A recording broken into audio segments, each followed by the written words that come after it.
Vamos a abrir la Biblia esta mañana, hermanos. Vamos a leer la palabra del Señor en el Evangelio según San Mateo, capítulo 22. Abra su Biblia, hermanos, por favor.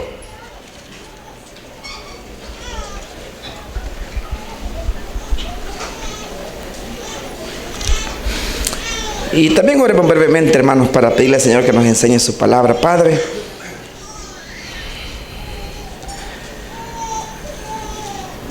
así como desciende de los cielos la lluvia y moja la tierra y la hace germinar y la hace producir y da semilla al que siembra y pan al que come, has prometido que así será tu palabra que sale de tu boca, que no volverá a ti vacía, sino que llevará a cabo la razón por la cual la envías. Venimos necesitados del pan espiritual. Envíalo, Señor, a nuestra mente y a nuestro corazón. Por Jesús nuestro Señor lo rogamos. Amén. Amén.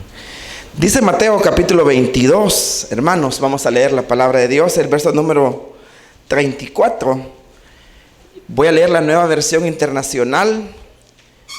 Dice Mateo 22, capítulo 22 y el verso 34. Los fariseos se reunieron al oír que Jesús había hecho callar a los saduceos. Uno de ellos, experto en la ley, le tendió una trampa con esta pregunta: Maestro, ¿cuál es el mandamiento más importante de la ley? Ama al Señor tu Dios con todo tu corazón, con todo tu ser y con toda tu mente, le respondió Jesús.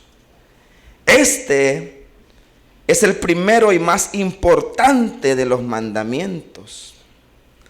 El segundo se parece a este: ama a tu prójimo como a ti mismo. De estos dos mandamientos dependen toda la ley y los profetas. Hace algunos años tuve la oportunidad de platicar con un grupo de jóvenes, y platicando con ellos estaba interesado en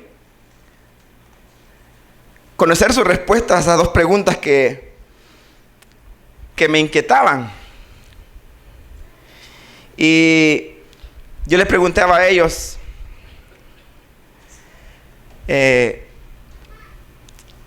acerca de qué había más en la humanidad.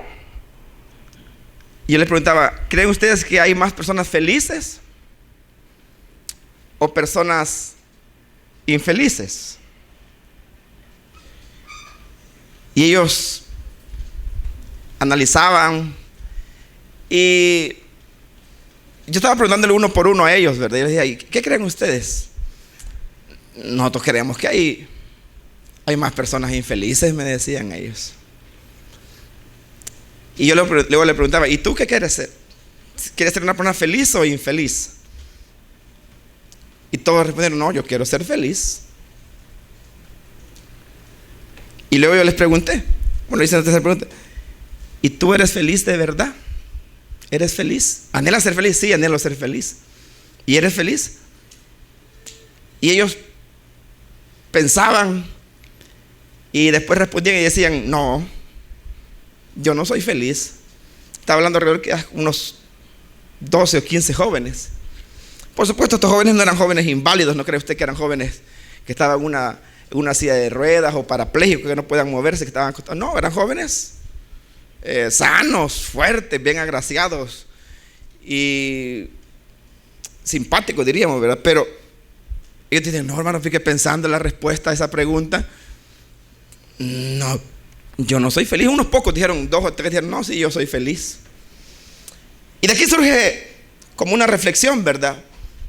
Si lo que tanto anhela el ser humano, que es alcanzar la felicidad, porque ese es el anhelo de la humanidad. Cada persona en la faz de la tierra anhela, desea la felicidad. Pero siendo honestos, hermanos, tenemos que ser sinceros y tenemos que reconocer que en este mundo hay más gente infeliz que gente feliz. Hay más gente que está insatisfecha, hay más gente que está decepcionada, deprimida, amargada. Y la pregunta es, si lo que tanto anhela el ser humano, que es alcanzar la felicidad, eso es lo que tanto quiere, eso es lo que tanto desea, la pregunta es, ¿y por qué el hombre no es feliz si es lo que tanto desea? Resulta paradójico, ¿verdad? O sea, él quiere ser feliz, pero no es feliz. ¿Por qué? Esa es la pregunta. Sencillamente el hombre no es feliz, el ser humano no es feliz, aunque lo anhele, aunque lo desea, porque lamentablemente el hombre está buscando la felicidad en el lugar equivocado. O sea, el hombre está buscando la felicidad donde no se encuentra. Eso como usted quiere encontrar agua dulce en el océano, ¿verdad? Por más que usted se vaya al fondo del océano, usted siempre va a encontrar agua salada. Dice, no, que yo quiero aplacar mi sed por más agua del océano que beba. Entre más toma, entre más bebe, más se le va a dar. Entonces, ¿cómo el hombre puede alcanzar la felicidad? Para alcanzar la felicidad necesita encontrarla en el lugar adecuado, donde se encuentra verdaderamente. Y el hombre, hermanos, no es feliz sencillamente porque no está viviendo para el propósito de Dios. El ser humano, tristemente, y yo diría neciamente también, está viviendo para sus propios propósitos. El hombre está viviendo para alcanzar sus anhelos. El hombre está viviendo para alcanzar sus sueños. Y mientras el hombre no viva para llevar a cabo el propósito de Dios, el hombre nunca va a ser feliz. El hombre siempre va a estar amargado. Puede hacer que tenga dinero, pero el dinero no le va a dar felicidad.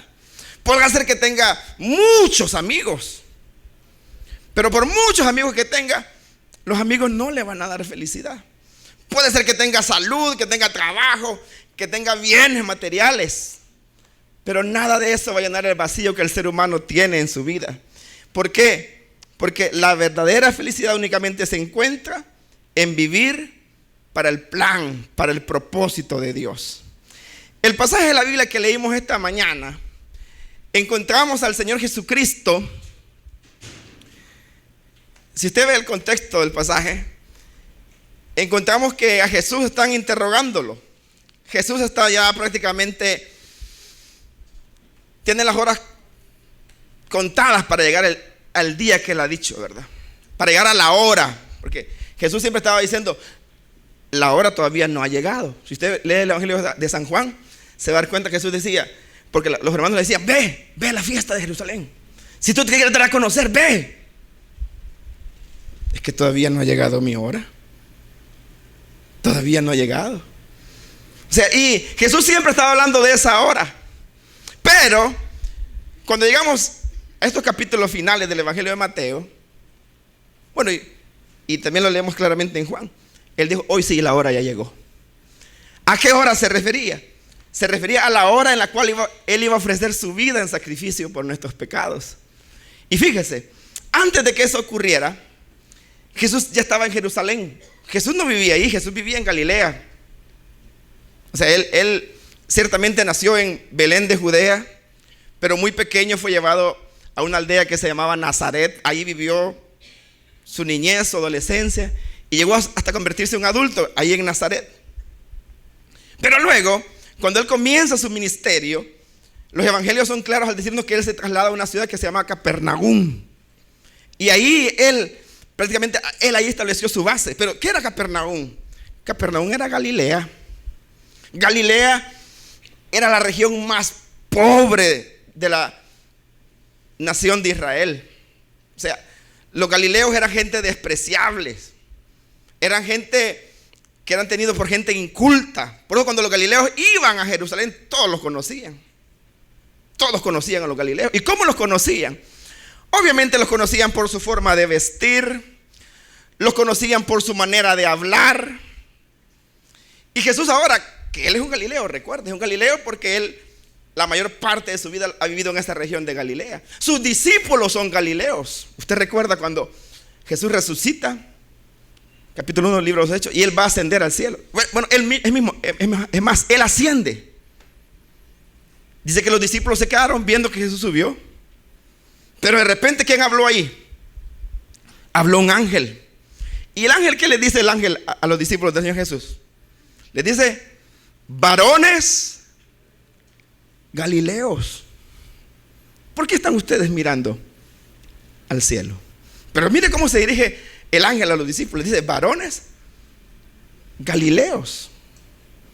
Ahora, esos galileos están con Jesús ahora en Jerusalén. Y ahora que están en Jerusalén, Jesús está rodeado de los líderes religiosos, que ellos eran considerados los sabios, ¿verdad? Los intelectuales. Eran lo que nosotros diríamos la crema y la nata, ¿verdad? Del conocimiento y de la espiritualidad. ¿Y qué sucede?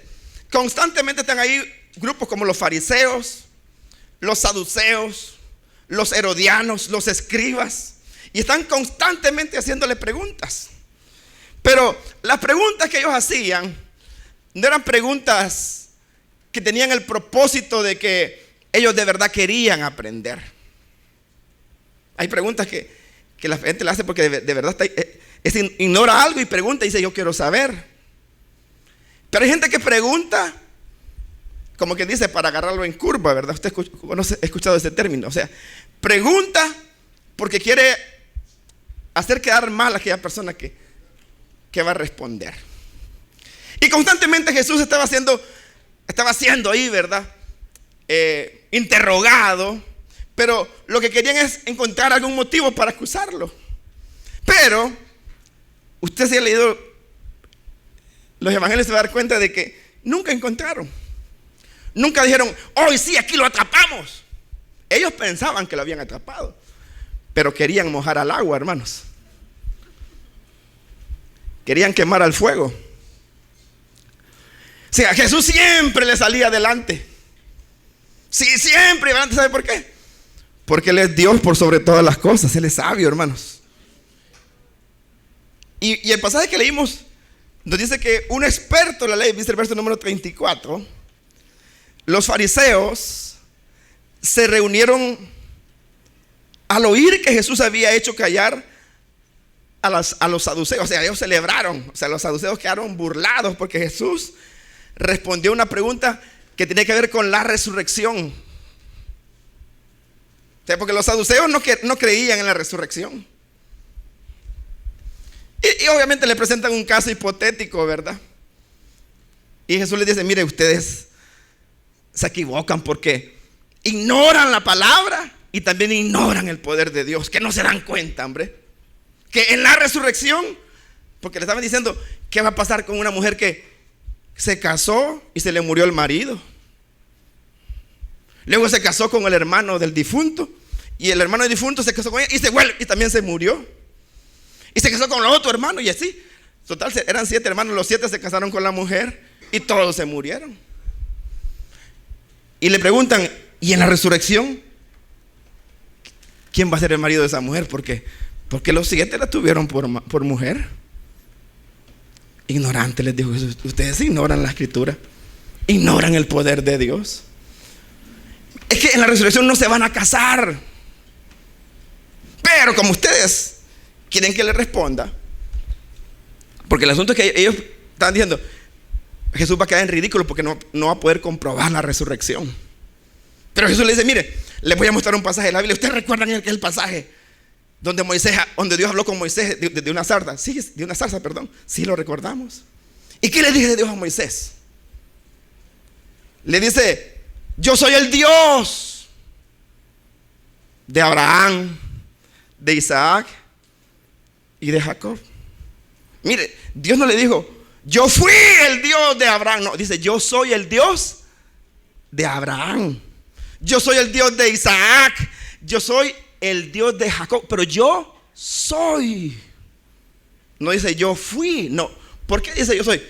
Porque para Dios ellos están vivos. Mire, boca cerrada. Y los fariseos celebraban eso. Hoy nos toca a nosotros. Dice el verso 34. Al oír Jesús que Jesús había hecho callar a los saduceos, uno de ellos, experto en la ley, le tendió, dice ahí, una trampa con esta pregunta. O sea, nuevamente, es una pregunta que no tiene el interés de conocer, pero de aprender, sino que de tenderle una trampa. Verso 36. Maestro, ¿cuál es el mandamiento más importante en la ley? O sea, aunque era una trampa, la pregunta era una buena pregunta. Era una pregunta, digamos, legítima. ¿Por qué? Porque la ley, hermanos, en ese entonces lo que existía era únicamente lo que nosotros conocemos como el Antiguo Testamento. Nosotros conocemos el Antiguo Testamento por 39 libros, ¿verdad? Obviamente ellos no lo conocían por 39 libros, porque para ellos no había libro primero y segundo de rey, había libro de los reyes. Las crónicas era un libro para ellos también, un solo libro. Pero el punto es, ¿cuál es el mandamiento más importante? Mire, si en el Antiguo Testamento encontramos cantidad de ordenanzas y mandamientos, habían mandamientos que tenían que ver con la moralidad, habían mandamientos que tienen que ver con ceremonias, con guardar días, con guardar fiestas. Y el intérprete de la ley le dice a Jesús: Jesús, ¿cuál es el más importante? O sea, mira, está preguntando por el más importante. Y vea, qué bendición, Jesús no se quedó callado, Jesús responde. Verso número 37. Ama al Señor tu Dios con todo tu corazón, con todo tu ser y con toda tu mente, le respondió Jesús. Mire, Jesús le está dando el mandamiento más importante. ¿Y cuál es el mandamiento más importante? Jesús no se lo sacó de la manga de la camisa. Si usted ha leído el libro de Deuteronomio, Jesús está citando el libro de Deuteronomio. ¿Y qué es el libro de Deuteronomio, hermanos? Mire, la misma palabra Deuteronomio.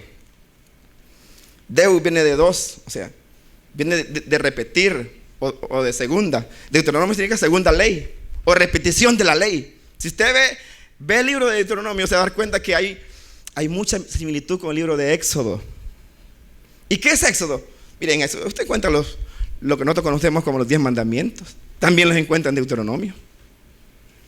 Y varios relatos que el libro de Éxodo presenta, los recoge Deuteronomio y los menciona. Pero de todas las ordenanzas, ¿qué está diciendo Jesús? Deuteronomio capítulo 6, verso 5 dice: ama a Dios con todo tu ser, con todas tus fuerzas, con toda tu mente. Ese es el primer mandamiento. Y el segundo dice el verso número 39. El verso 38 dice que es el primero y más importante de los mandamientos. Pero dice el verso 39: el segundo, hablando del segundo mandamiento, se parece a este. O sea, es parecido. Ama a tu prójimo como a ti mismo. Obviamente este mandamiento tampoco Jesús se lo estaba inventando, es que en ese momento lo inventó. No. Si usted ve ahí, con solo que usted tenga buenos ojos, ¿verdad? Porque aquí que aparecen unas referencias que son unas letras más pequeñas, que hay que tener lentes para verlas, ¿verdad? A menos que usted esté bien joven y tenga la vista entera. Pero ahí está también una referencia a un pasaje en Levítico, capítulo 19. O sea, ¿de dónde Jesús menciona el segundo mandamiento? De un pasaje del libro de Levítico. Ahora, pero ¿qué es el libro de Levítico, hermanos? Usted que lo ha leído, yo le digo, a usted le encanta leer el libro de Levítico. Así como lee los Salmos, le gusta leer el libro de Levítico. Mire, Levítico no era otra cosa que el manual, era como un manual que usaban los sacerdotes y el pueblo para ofrecer ofrendas y sacrificios. Usted va a hablar ahí, va a ver de la ofrenda de paz, el holocausto, la ofrenda de comunión, la ofrenda mecida, que el sacerdote se va a tomar la sangre y la va a untar la va a poner en el lóbulo de la oreja. Ahí va a haber del día de expiación. Pero yo le digo, ¿a usted le gusta leer eso, hermanos? Que pesaban la harina, que mataban la paloma. No nos gusta. Pero miren, ese poco de ordenanzas, que es un listado de ordenanzas. Que si alguien tenía enfermedad en la piel, que era inmundo, que tenía que bañarse, que tenía que lavar la cama. O sea, de ese cúmulo de ordenanzas, Jesús dice, hay un segundo mandamiento. Y ese segundo mandamiento se parece al primero. ¿Y en qué se parece? Bueno, se parece al primero porque tanto el primer mandamiento como el segundo tienen un factor común. ¿Cuál sería el factor común ahí, hermanos? Es el amor, ¿verdad? El primero es amar a Dios. El segundo es, el factor común se llama amor. El primer mandamiento, o sea, lo único que cambia ahí es a quién se ama, el destinatario, a quién recibe el amor. El primero es Dios el que recibe el amor. Y el segundo es el prójimo el que recibe el amor. Pero vea qué interesante. Dice el verso número 40, que de estos dos mandamientos dependen, ¿qué, hermanos? Toda la ley. ¿Y qué más? Y los profetas. O sea, mire, la Biblia ya se dio cuenta usted que es bien amplia, ¿verdad, hermanos? La Biblia no es un libro, no es una separata, ¿sí, verdad? Y aparte de eso tiene letra pequeña. O sea, tiene que es un contenido bien amplio. Pero vea qué habilidad de Jesús. Está resumiendo toda la escritura. ¿En qué se resume? En amar. Y siendo que esto es lo más importante, aquí encontramos el propósito de la existencia del ser humano. ¿Para qué existimos?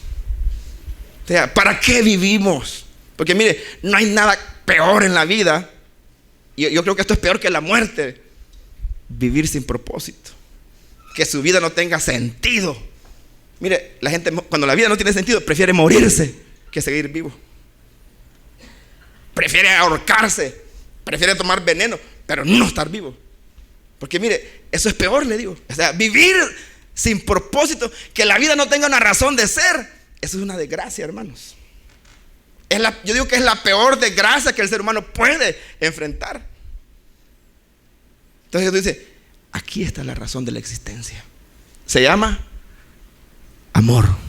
Número 1, ama a Dios. ¿Pero qué es amar a Dios? Porque dice que hay que amarlo con todo el ser, ¿verdad? Que es con toda la fuerza, con todo el intelecto. Esa palabra, amar, también podemos usar la palabra adorar. ¿Para qué existimos nosotros, hermanos? Existimos para amar a Dios con todo nuestro corazón. ¿Por qué el hombre no es feliz? Porque no está amando a Dios por sobre todas las cosas. Está amando antes que a Dios, ¿qué? Su trabajo, su familia, el dinero, su deporte, lo que sea. Entonces, y cree que ahí va a encontrar felicidad y no encuentra nada. Lo que encuentra es insatisfacción. Dice, ¿a mí qué me pasa? Si entre más dinero tengo, más infeliz me siento. Estoy rodeado de amigos, tengo bastante gente, pero yo me siento solo. Ahí ando yo con los compañeros jugando y yo río, pero por dentro me quiero morir. ¿Qué pasa, pues? En el trabajo todos me quieren, todos me admiran, pero yo estoy solo. Es que no está viviendo para el propósito principal, que es amar a Dios, que tiene que ver con adorarlo. Jesús también, cuando estaba en el desierto, le citó una escritura a Satanás cuando él fue tentado, usted recordará. Dice que el diablo lo llevó a una parte alta de un monte y dice que le mostró todos los reinos de la tierra. Y el diablo le dijo al Señor Jesús, mira, todos estos reinos a mí me pertenecen, son míos. Y ahorita mismo te los doy todos. Solamente tienes que hacer una cosa. ¿Quieres todos los reinos? Solamente una cosa nomás. Tienes que postrarte. Póstrate y adórame. Nada quería, ¿verdad? Solo eso. ¿Pero qué le respondió Jesús? Una vez más le respondió la Escritura. ¿Usted recuerda? También tomó un pasaje de Deuteronomio. Le dijo: al Señor tu Dios adorarás, y a Él solo, oiga, y a Él solo servirás. Porque es que nosotros existimos para adorar a Dios. ¿Qué dice el Salmo 34? Acompáñenme ahí, por favor. El Salmo número 34. Usted conoce este salmo es bien conocido, pero expresa la razón de ser del hombre. Dice el Salmo 34, dice: bendeciré al Señor. Pero ¿cómo dice, hermano? ¿Sabe cuál es el contexto de ese salmo, hermanos? A David lo quieren matar, lo quieren hacer papilla, hermanos. Lo quieren hacer chanfainas. Saúl lo está persiguiendo para matarlo. Mire, si lo agarra, lo hace torta, hermanos. Se lo acaba. Entonces David tenía que andar huyendo.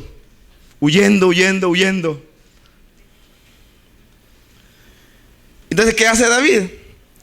Tiene que ir a refugiarse donde los vecinos. ¿Pero quiénes eran los vecinos? Los vecinos eran los enemigos de Israel. O sea, los vecinos de Israel eran sus enemigos. Y David está ahí. Y lo conocen. Y cuando lo conocen, lo apresan y se lo llevan al rey. Se llamaba Gad. Y David dice: hoy me va a matar este hombre. Hoy sí me va a acabar. Porque ellos habían escuchado la fama de David, que decían, porque había una canción que decía: Saúl mató a 1000, pero David es campeón, ese mató a 10,000. O sea, si Saúl, que es el rey, mató solo 1000, imagínense cómo es campeón David, que mató 10,000. Entonces Gad dice: tráiganmelo. Y David dice: hoy me van a matar. Y sabe, David se hace loco. Dice que dejó que la saliva se le regara por toda la barba. Dice que andaba manchando las paredes. Imagínate, se hizo loco. Y cuando le prende: ahí viene David. Y el rey piensa ver un gran hombrón, ¿verdad? Un hombre pero implacable. Y aparece David, todo salivado, hermano. Que anda ahí manchando las paredes. Y dice el rey: que al caso me hacen falta locos aquí, pues. No hay suficientes locos en todo. Fuera con ese loco. Y lo sacaron, no lo mataron. Entonces David dice: bendeciré al Señor. Mire, usted puede bendecir a Dios aunque lo anden buscando para matarlo, hermanos. Usted cerquita ya que le van a volar la cabeza. David lo podía hacer, bendecir al Señor en todo tiempo. Dice el verso número 2. Siempre el verso 1 dice: bendeciré al Señor en todo tiempo, mis labios siempre lo alabarán. Verso 2: mi alma se gloría en el Señor, lo oirán los humildes y se alegrarán. Y vea esto, es una invitación a unirse a la adoración. Engrandezcan al Señor conmigo. Exaltemos aún a su nombre. ¿Sabe usted cuál es la gente más feliz en la vida, hermanos? Es las personas que viven para adorar a Dios. La gente más feliz es la gente que vive para amar a Dios. Mire, la gente que está enamorada de Dios, mire, sin comida puede estar, pero alaba a Dios. Mire, en la cama de un hospital puede estar y ahí está alabando a Dios. Ahorita me estoy acordando de una hermana. Ella es cuadraplégica, no se puede mover. Vive ahí, aquí al norte de San Miguel. Hace años la conocí. No solamente no se puede mover, no puede hablar. Bueno, ella hace intento de hablar, ¿verdad? Ella da pujidos y en los pujidos emite unos sonidos ahí que solo aquella que lo conoce bien le puede entender, ¿verdad? Porque ella me hablaba y ay, no le entiendo. Porque hablando con ella me hablaba a través de un teléfono. Yo llegué, la encontré y ella tenía el teléfono, y el teléfono era hábil porque podía mover las manitos y escribía. Y ahí, así me dijo que ella era hermana. Yo soy hermana. Y le dio una enfermedad, creo, no sé qué enfermedad, pero la dejó así postrada. Entonces, lo que quiero contarles es que yo la vi varias veces a la hermana. Ella estaba con un zurradito de esos radios pequeños. Y sabe que estaba viendo ahí la hermana todo el tiempo, oyendo alabanzas, oyendo predicaciones. Y yo recuerdo que llegaba, y siempre que llegaban de ella, yo salía fortalecido. Porque no es cierto que nosotros, mire, tenemos las manos, los pies buenecitos, hermanos. Y a veces ni así no queremos hacer nada, ¿verdad? Y a veces así nos quejamos. Pero la hermana nunca se quejaba, fíjese. La hermana, ¿qué tal la hermana? Me decía, ay, no le entiendo, tráigame. Agarraba el teléfono y comenzaba ella, pero era una máquina escribiendo. Y siempre había una palabra de alabanza en ella para el Señor. Entonces yo le digo, la gente más feliz, ¿cuál es? Aquellas personas que están alabando. Yo no estoy diciendo que no tienen problemas, que no tienen dificultades, que no hay frustraciones. Claro que las hay. Pero aquellas personas que viven para adorar a Dios encuentran la satisfacción y el gozo que tanto anhela el corazón del hombre, hermanos. ¿Para qué existimos? Jesús dijo, ama a Dios, ama a Dios. Pero luego dice el pasaje de Mateo capítulo 22, el segundo mandamiento se parece, es parecido. ¿Y en qué cambia? Es el de entender, ama al prójimo. ¿Para qué existimos? Existimos para amar a Dios, pero también existimos, hermanos, para amar a nuestro prójimo. Acompáñenme en un pasaje de la Biblia en 1 de Pedro, por favor, rápidamente. ¿Cómo podemos entender esa palabra de amar al prójimo? Dice 1 de Pedro capítulo 4. Dice capítulo 4 y el verso número 10.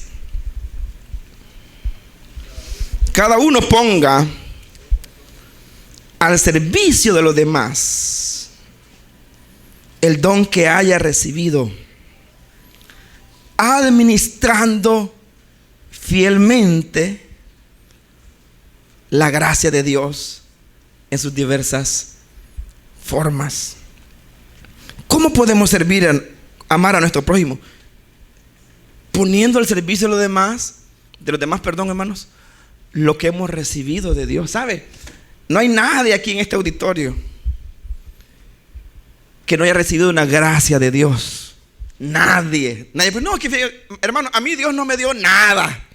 Al hermano que no, qué galán él. Al líder de la casa, mira, él puede cantar y canta bien, predica y predica bien, invita, mire, todos los dones a él se los dio Dios, a mí no me dio nada. No es cierto. No es verdad. Eso no es verdad. Mire, a cada persona Dios le regaló dones, habilidades, le dio una medida de fe, como dice 1 de Corintios. ¿Y sabe usted cuál es la gente más feliz en la vida? No son aquellos que viven para sí mismos, hermano. Mire, los que viven para sí mismos son los más tristes, son los más infelices, los más desgraciados. Pero aquellos que viven para amar a Dios, para adorar a Dios y para amar a su prójimo, esto es para servir. Mire, esa gente usted siempre la va a ver contenta. ¿Quiere ver usted a alguien que todo el tiempo anda todo ahí cabizbajo? Está viviendo para sí mismo. Vive todo el tiempo esperando de los demás. Es que yo estoy viendo a ver qué hacen por mí. Ese todo el tiempo va a estar mal. Pero aquel que entiende que de Dios ha recibido, como dice 1 de Pedro, un don, y que entiende que ese don no se lo dio para él, para gratificarse a él, sino que para administrarlo, para ponerlo al servicio de los demás. Esa persona dice, no, este don que yo tengo no es para mí, es para los demás, y comienza a usarlo. Esa persona es feliz. Pero le digo, la gente más feliz, aquella que se dedica, después de amar a Dios, de adorar a Dios, de bendecir a Dios en todo tiempo, también se dedica a amar a su prójimo. Y no está diciendo, ¿qué me van a dar? ¿Sabe qué está diciendo él? ¿y yo qué puedo dar? No está diciendo, ¿qué van a hacer por mí? No, dice, ¿qué puedo hacer yo por los demás? Hace unos días yo le contaba de un presidente de Estados Unidos que, bueno, él estaba asumiendo la presidencia, bien joven, por cierto. Y ni cristiano era, porque yo no sé si se da cuenta, pero la mayoría de presidentes, si no es que son todos, con excepción de este presidente, son cristianos evangélicos, hermano. Son cristianos evangélicos. Y en la década de los 60 llegó a la Casa Blanca este presidente apellido Kennedy. Y era el primer presidente de la historia de ese país que no es evangélico. Pero a pesar que no era evangélico, él le dio un gran impulso a la nación. Ya le he contado que la nación tenía algunos años de haber salido de la guerra mundial. Ellos terminaron la guerra mundial en 1945. Y después de la guerra mundial, ellos tenían conflictos internos en el país porque había una disputa entre negros y blancos, ¿verdad? Los blancos siempre querían ver a los negros como animales. Los negros en los autobuses no se podían sentar adelante. Los negros tenían, cuando se subían a un autobús, una persona de color negro tenía que ir siempre para atrás, a los últimos asientos. Y si se llenaba donde iban los blancos sentados y se subía un blanco al autobús y solo los asientos negros estaban ya, pero estaban ocupados, el negro tenía que levantarse del asiento y darle el asiento al blanco. Entonces eso provocó una presión, ¿verdad? O sea, los negros se sentían tratados como animales. Los negros no podían usar un baño o un inodoro donde los blancos lo usaban. Los negros tenían baños para negros y tenían lejos de los blancos. No podían hacer. Entonces venían los negros y mira, estaban, pero ya no aguantaban la presión. Y hubo, en esos días que estaba el presidente Kennedy, una mujer que se llamaba Rosa, iba en el autobús cansada de una jornada tremenda de trabajo. Iba sentadita ya en los últimos asientos. Y se sube un blanco y los asientos de los blancos todos están llenos. Entonces a ella le tocaba pararse y decirle, señor blanco, siéntese. Pero ella no se levantó. No se levantó del asiento, se quedó ahí sentada. Y el blanco iba parado. Y entonces el blanco le reclama al motorista, al chofer, y mire, ¿qué pasó? No se levanta. Entonces viene él y dice, levántese. Dice, no, dice Rosa Parks, no. Que se levante. No, le digo que no, yo vengo cansada. Sí, pero tiene que darle el asiento blanco. Que vaya parado, pero yo no. Ah, pues voy a llamar a la policía, pues llámela. Mire, y así fue. Llamaron a la policía. La Rosa Parks fue a parar a la cárcel. Pero eso desató una convulsión tremenda. Mire, los negros dijeron, ya no vamos a usar autobuses, vamos a pie. Mire, y casi hacen quebrar el sistema de autobuses, hermano, porque ellos se manifestaron no usando los buses. Entonces, lo que estoy diciendo es que en Estados Unidos había un conflicto, casi se da una guerra civil. Casi se da una guerra civil. Y asume este presidente. El país estaba convulsionado.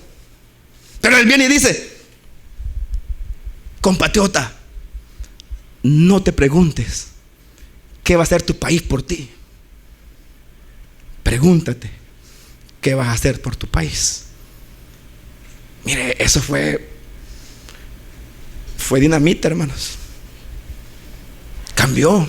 El estadounidense pensó, de veras, ¿verdad? No se trata de qué van a hacer por mí. Se trata de qué puedo hacer yo por el país. ¿Sabe por qué estamos tristes? Insatisfechos, molestos. Porque todo el tiempo estamos pensando, ¿qué van a hacer por mí? ¿Cómo me van a ayudar a mí? ¿Qué me van a dar a mí? Y como usted sabe que la vida no es perfecta, no todo el tiempo recibimos.